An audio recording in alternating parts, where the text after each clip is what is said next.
বন্ধুরা, শুভ দুপুর।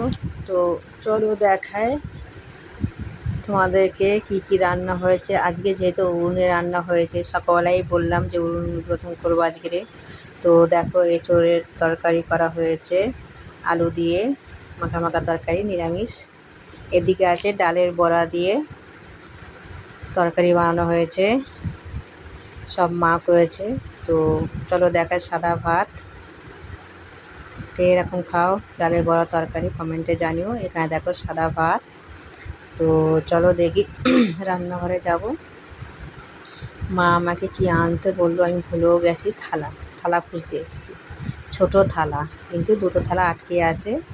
কী কী রাখা আছে ওইগুলো সব বড় থালা। তো নিয়ে যাচ্ছে আমি মায়ের কাছে। তো চলো দেখাই। মা উনুনে রান্না করছে দেখো বসে বসে। আমি এখানে বসে গিমে শাক বাছছিলাম। তো গিমে শাকের চচ্চড়ি দেখো উনুনে হচ্ছে। দেখো মা বসে বসে জাল দিয়ে রান্না করছে।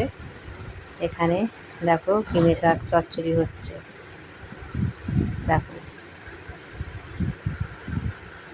সুন্দর উনুনটা করে দিয়েছে, সুন্দর জ্বলেছে। যেহেতু একটু কাঁচা ছিল একটু সময় লেগেছে, কিন্তু দেখো সুন্দর গিমে শাক আলু দিয়ে চচ্চড়ি। তো বন্ধুরা কারা খাও কমেন্টে জানিও। অনেকে সেদ্ধ খায়, তো আমরাও সেদ্ধ খাই। তো চচ্চড়ি করা হচ্ছে। তো এই হলো আমাদের দুপুরবেলার মেনু। তো টাটা বন্ধুরা, রাখলাম।